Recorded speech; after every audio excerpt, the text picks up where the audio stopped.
Mannarkkad block panchayat 2023-24 വാർഷിക പദ്ധതിയിൽ ഉൾപ്പെടുത്തി 20 ലക്ഷം രൂപ ചെലവഴിച്ച് പണി പൂർത്തീകരിച്ച മണ്ണാർക്കാട് ബ്ലോക്ക് പഞ്ചായത്തിൻ്റെ പുതിയ കെട്ടിടത്തിലെ ഹാളിന് മുൻ മുഖ്യമന്ത്രി അന്തരിച്ച ശ്രീ ഉമ്മൻചാണ്ടിയുടെ നാമകരണം ചെയ്യുന്നതിന് ഭരണസമിതി തീരുമാനിച്ചിരുന്നു.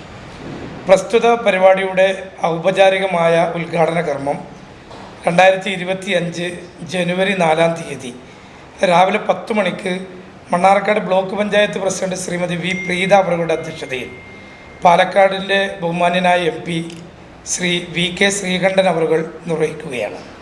പ്രസ്തുത പരിപാടിയിൽ Mannarkkad MLA advocate Shamsuddin, Kongad MLA advocate Shanthakumari, Ottapalam MLA advocate Premkumar, Mannarkkad നഗരസഭാ ചെയർമാൻ ശ്രീ C മുഹമ്മദ് ബഷീർ എന്നിവർ മുഖ്യ അതിഥികളായി പങ്കെടുക്കും.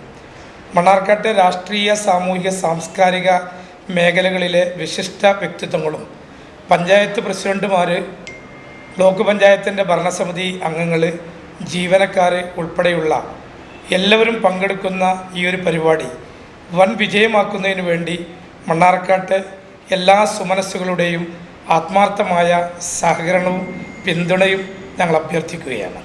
ഇപ്പോൾ മണ്ണാർക്കാട് ബ്ലോക്കിനെ സംബന്ധിച്ചും മണ്ണാർക്കാടിനെ സംബന്ധിച്ചും ഏറെ അഭിമാന മുഹൂർത്തത്തിലാണ് നമ്മൾ ഈ വരുന്ന ജനുവരി 4 രാവിലെ 10 മണിക്ക് എല്ലാവരെയും മണ്ണാർക്കാട്ടേക്ക് ഞങ്ങൾ ക്ഷണിക്കുകയാണ്. എന്തായാലും മണ്ണാർക്കാട് എന്ന് നമ്മൾ പറയുമ്പോൾ ഉമ്മൻചാണ്ടി സാറിൻ്റെ ആ ഒരു പേര് കേൾക്കുമ്പോൾ തന്നെ എല്ലാവരിലും ആവേശമുണർത്തുമ്പോൾ അതവിടെ അറിയപ്പെടുമ്പോൾ നമുക്കെല്ലാവർക്കും അഭിമാനമാണ് എന്ന് അറിയിക്കുന്നു. 100ഓളം ആളുകൾക്ക് ഇരിക്കാനുള്ള സൗകര്യം, വലിയൊരു മീറ്റിംഗ് കൂടാനുള്ള സൗകര്യം അവിടെ സജ്ജമാക്കിയിട്ടുണ്ട്. 20 ലക്ഷം രൂപയോളം ചിലവഴിച്ച് നല്ല ഫർണിഷ് ചെയ്ത് നല്ല ഒരു ഹാളാണ് റെഡിയാക്കി വെച്ചത്. ഇപ്പോൾ നിലവിൽ മണ്ണാർക്കാട് ബ്ലോക്ക് പഞ്ചായത്തിൻ്റെ ഏറ്റവും മീറ്റിംഗ് കൂടാൻ ഏറ്റവും സൗകര്യപ്രദമായ ഒരു ഹാളിനാണ് ഇപ്പോൾ നമ്മൾ പണി തീർപ്പാക്കിയിട്ടുള്ളത്. അഹല്യയിലെ വിദഗ്ധരായ ഡോക്ടർമാരുടെ ചികിത്സ കൊണ്ട് എനിക്ക് എന്റെ കാഴ്ചശക്തി പൂർണ്ണമായും തിരിച്ചു കിട്ടി. ഇപ്പൊ എനിക്ക് ഈസിയായി വായിക്കാം. നേത്ര സംരക്ഷണത്തിന് Ahalya eye hospital, near Kunthipuzha, Mannarkkad.